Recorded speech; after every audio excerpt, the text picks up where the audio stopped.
Hello students, तो आज pharmaceutics के अंदर hope so it will be the last topic of the discussion processing of tablets. इसका जो सेकेंड लास्ट टॉपिक था लेक्चर नंबर 9, उसके अंदर हमने जो टॉपिक स्टार्ट किया था that was the coating of tablets, tablet coating.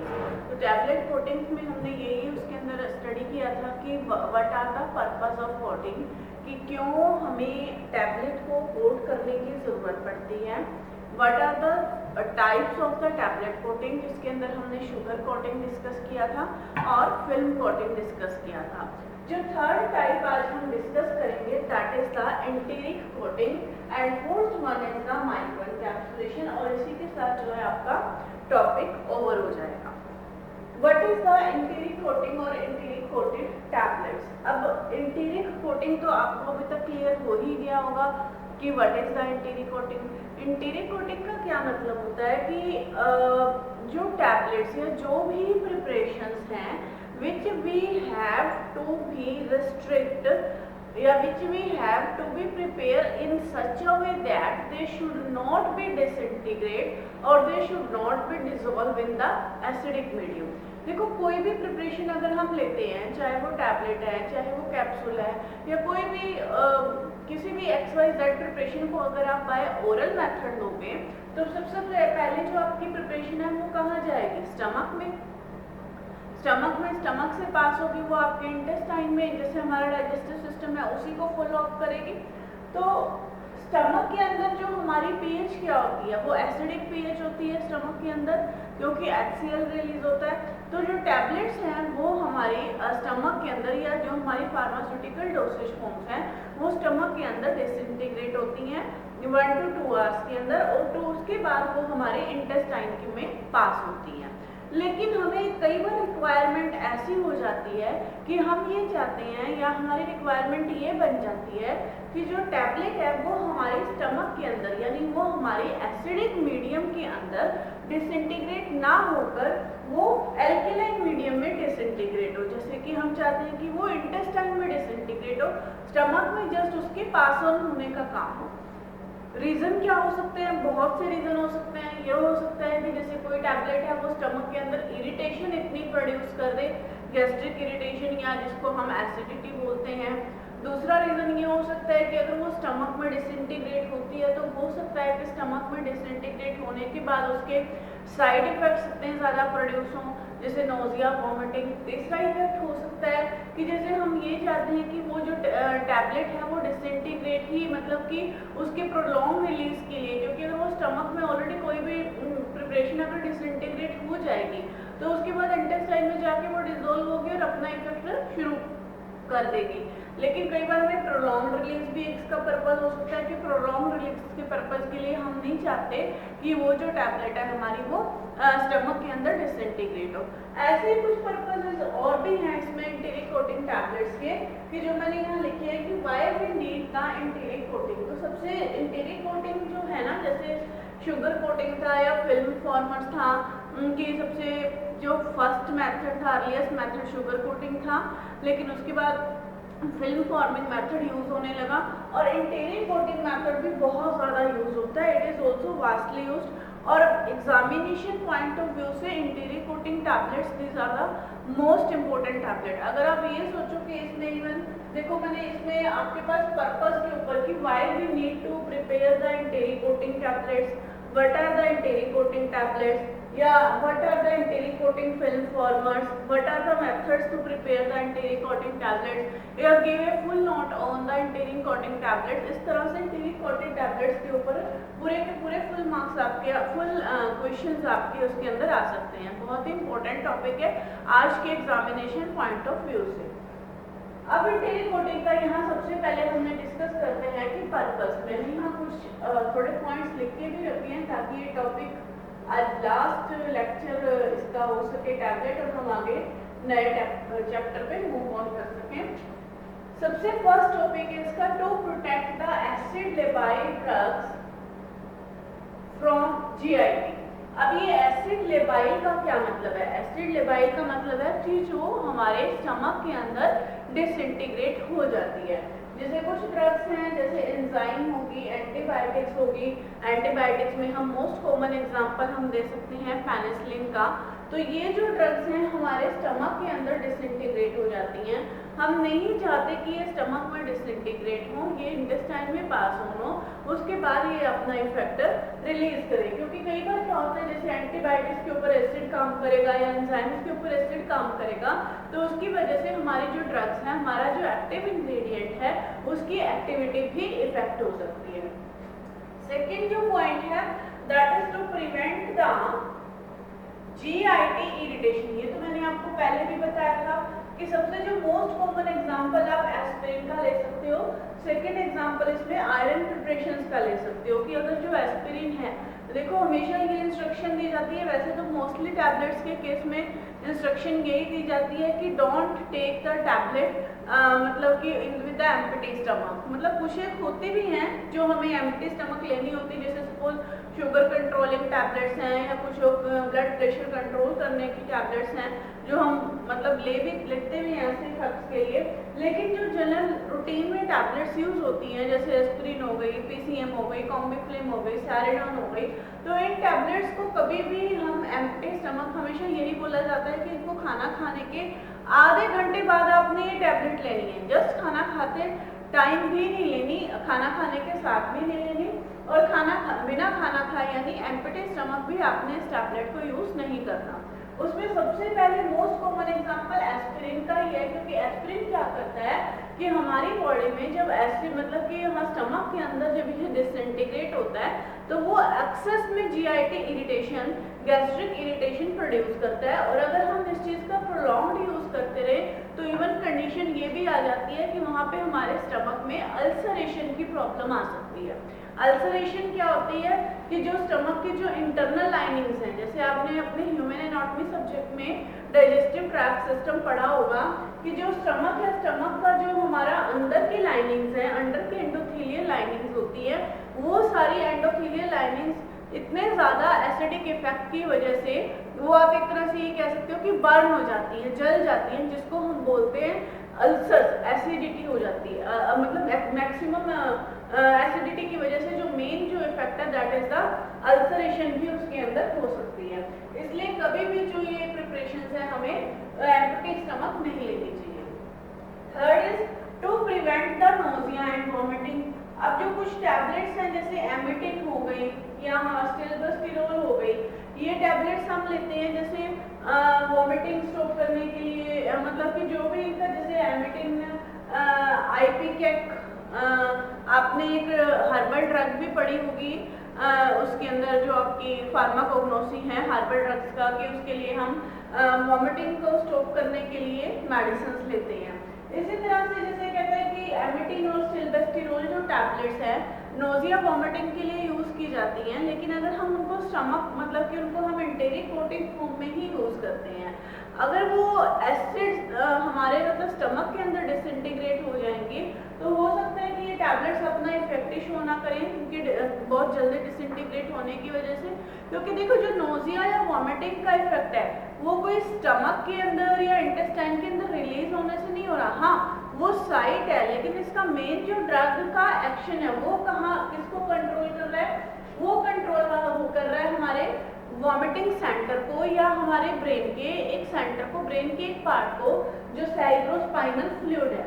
Nausea का क्या मतलब होता है, चक्कर आना। वॉमिटिंग का मतलब है कि हमारे ब्रेन के अंदर एक ऐसा पॉइंट है, ऐसा सेंटर है जो हमारी ये वॉमिटिंग सेंसेशन को कंट्रोल करता है या वॉमिटिंग सेंसेशन को रिलीज करता है। कुछ ना कुछ इस तरह से ब्रेन के अंदर जो है न्यूरोट्रांसमीटर्स रिलीज होते हैं, तो उनके ऊपर जो इफेक्ट शो करता है वो भी टैबलेट के डिसइंटीग्रेट होने से, जैसे ही टैबलेट डिसइंटीग्रेट होंगी और वो अपना इफेक्ट शो करेंगे, डिसॉल्व होंगी अपने साइट ऑफ एक्शन पे रीच करके, तो इनको भी हम एंटेरिक कोटिंग के फॉर्म में यूज करते हैं।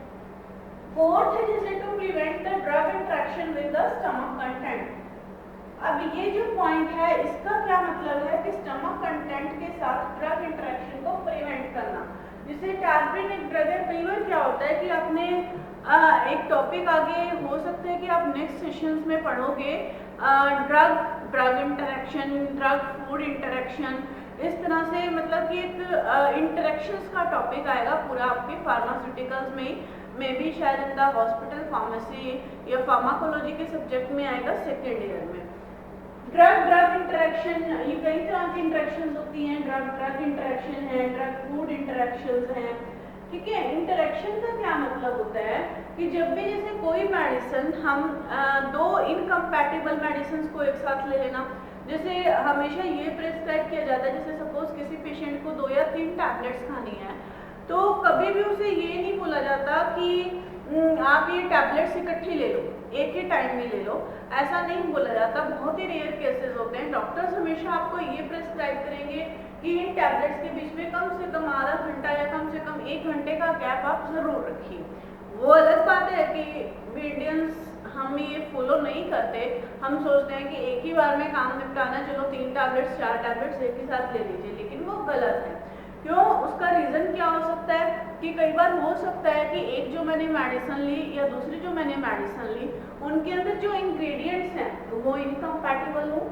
इनकम्पैटिबल मतलब कि वो इंग्रेडिएंट्स आपस में है तो क्या सारे केमिकल्स यूज़ कर रहे हैं, वो आपस में इंटरेक्शन करें। इंटरेक्शन करने की वजह से वो हमारी बॉडी के अंदर कुछ ऐसा सब्सटेंस प्रोड्यूस करते हैं that may be the toxic, that may be the harmful और that may produce a major side effect on our body.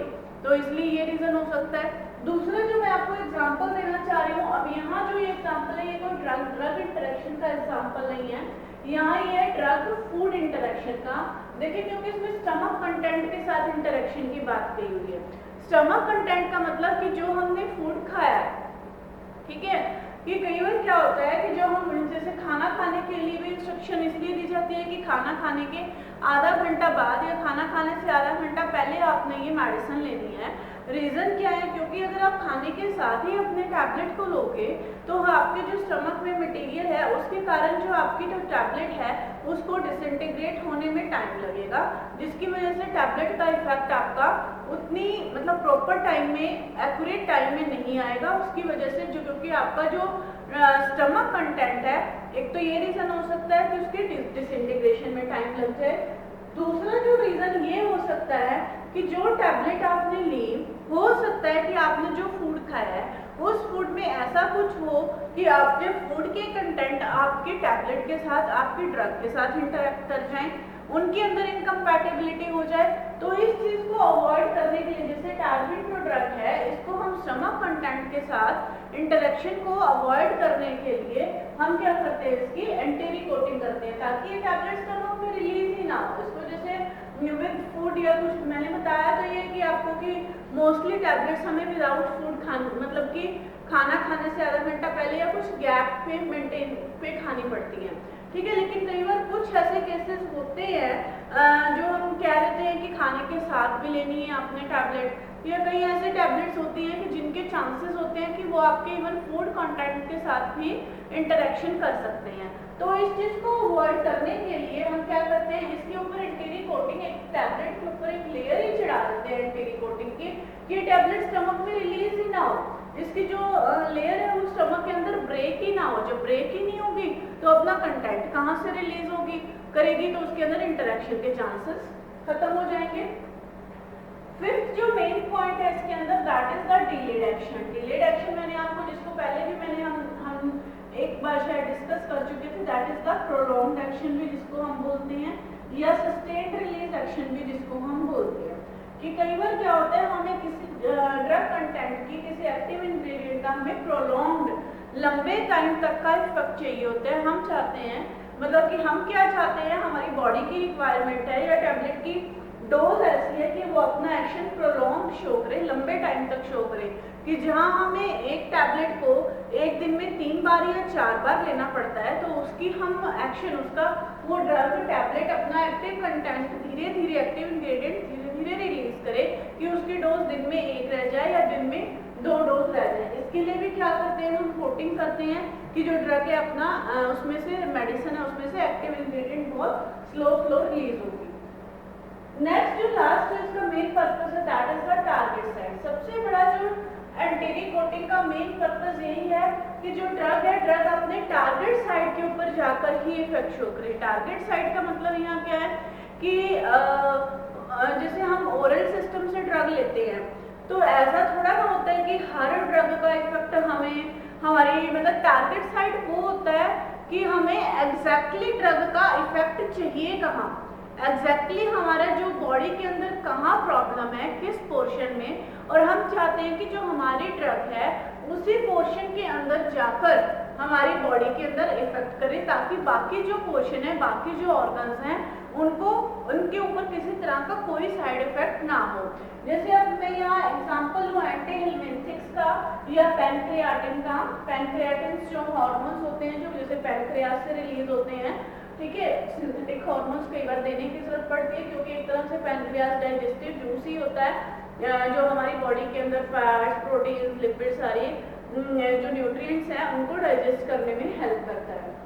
या एंटीहिलमिनथिक्स हैं या जो एंटीहिलमिनथिक्स जितने भी हमारे जैसे पेट के अंदर प्रोटोजोअल डिजीज होती हैं, हेलमिनथिक्स डिजीज होती हैं जो हमारे डाइजेस्टिव सिस्टम को इफेक्ट करती हैं, हमारे स्टमक में, हमारे इंटेस्टाइन के अंदर कुछ हेलमिनथियासिस कॉज करती हैं, इन्फेक्शंस कॉज करती हैं। अब हमारी स्टमक में या हमारे है तो इन्फेक्शन हमारे इंटेस्टाइन के अंदर है, तो इन्फेक्शन मेरे लार्ज या स्मॉल इंटेस्टाइन में, लेकिन वो टैबलेट तो मेरी रिलीज हो रही है स्टमक के अंदर। एक तो वो एसिडिटी भी शो करेगी, दूसरा अगर टैबलेट अपने टारगेट साइट की बजाय कहीं और अपना कंटेंट रिलीज करेगी तो ऑब्वियसली उसका इफेक्ट भी कम आएगा, क्योंकि कुछ ना कुछ एक्टिव इंग्रेडिएंट तो टैबलेट का उस पोर्शन में, उस ऑर्गन में भी एब्जॉर्ब हुआ होगा, जबकि हमारी रिक्वायरमेंट तो ये थी कि वो जाके इंटेस्टाइन में अपना कंटेंट रिलीज करे। तो एक पर्पज ये भी है कि जो ड्रग अपना टारगेट साइट के ऊपर ही मैक्सिमम इफेक्ट शो करे, तो ये भी पर्पज हो सकता है कि हम उसमें एंटेरिक कोटिंग का। अब ये तो थे मेनली हमारे पर्पज, ये एंटेरिक कोटिंग के 6 पर्पज है। अभी तक देखो जो हमने फिल्म फॉर्मिंग के, शुगर कोटिंग के जो पर्पज बताए थे, जो हम माइक्रो एनकैप्सुलेशन में आगे भी पढ़ेंगे कि एलिगेंट अपीयरेंस देने के लिए, फेस को चेंज करने के लिए, स्टेबिलिटी इंक्रीज करने के लिए, वो सब तो इसके अंदर है ही, वो तो जनरल फैक्टर्स हैं कि why we do the coating. लेकिन जो एंटेरिक कोटिंग के जैसे मेन जो फैक्टर्स हैं, अगर आपके पास क्वेश्चन आ जाता है कि why we need the enteric coating, give some favorable example in the favor of the enteric coating of the tablets, तो आपको ये 5 या 6 एग्जाम्पल अगर कोई और भी बुक में से मिलते हैं ये जरूर इंक्लूड करने हैं with the one example, one drug example. तो इससे आपके क्वेश्चन का इफेक्ट भी अच्छा आएगा और ये जो पॉइंट्स हैं these are the main points for the enteric coating. अब एंटेरिक कोटिंग के लिए प्रोसेस क्या होता है? एंटेरिक कोटिंग के लिए सबसे पहले जो हम यूज करते हैं एपरेटस, वही pan coating, pan spraying method से, मतलब स्प्रे करके हमारा जो एंटेरिक कोटिंग फिल्म फॉर्मर्स हैं, साथ में उसमें ड्राइंग भी होती रहती है, या fluidised bed dryer. Fluidised bed dryer आपको ध्यान हो कि हमने पढ़ा था इसको साइज रिडक्शन के मेथड में, हमने साइज ड्राइंग के मेथड में हमने इसको पढ़ा था फ्लूइडाइज्ड बेड ड्रायर को, ठीक है। तो ये इस तरह से ये एपरेटस इसके अंदर यूज होते हैं। और जो enteric coating film farmer step तो वही होंगे कि सबसे पहले वाटर प्रूफिंग या सीलिंग होगी। वाटर प्रूफिंग या सीलिंग के लिए आप उसमें सेम कंटेंट यूज कर सकते हैं, शेलर एथाइल सेलुलोज या cellulose acetate phthalate in the non aqueous solvent. Non aqueous में जिसमें हमने जिसमें हमने एसीटोन या अल्कोहल दोनों यूज किए थे, ठीक है। उसके बाद हम क्या करेंगे, एक एंटेरिक कोटिंग मटेरियल की, जो एंटेरिक कोटिंग जो हमारे पॉलीमर्स हैं या एंटेरिक कोटिंग सब्सटेंस हैं, उनकी फिल्म हमने अपने टैबलेट के ऊपर चढ़ानी है, उनकी फिल्म को कोट करना है। तो ये जो एंटेरिक कोटेड मटेरियल है ये हमारा नेचुरल भी हो सकता है और ये हमारा सिंथेटिक भी हो सकता है। नेचुरल में कौन कौन से एग्जाम्पल आ जाएंगे, इसमें आपके पास शेलक या जिलेटिन, और सिंथेटिक में आ जाएंगे, ये मैंने यहाँ शॉर्ट फॉर्म लिखी है, that is the hydroxy propyl methyl cellulose phthalate। HP मतलब हाइड्रोक्सी प्रोपाइल मिथाइल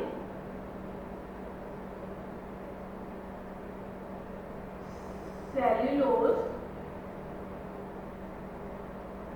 थैलेट। इसी तरह से, क्योंकि अगर आप शॉर्ट फॉर्म इसकी लिखने के लिए नहीं बोल रही हूँ, लर्न करने के लिए जैसे आप इसको कर सकते हो, HPMC hydroxy propyl methyl cellulose, HPAC hydroxy propyl methyl cellulose, HPMCP, मतलब ये थोड़ा सा इजी लर्न करना इजी हो जाता है। या कैप मतलब सेल्यूलोज एसिटेट थैलेट, ठीक है। पैरा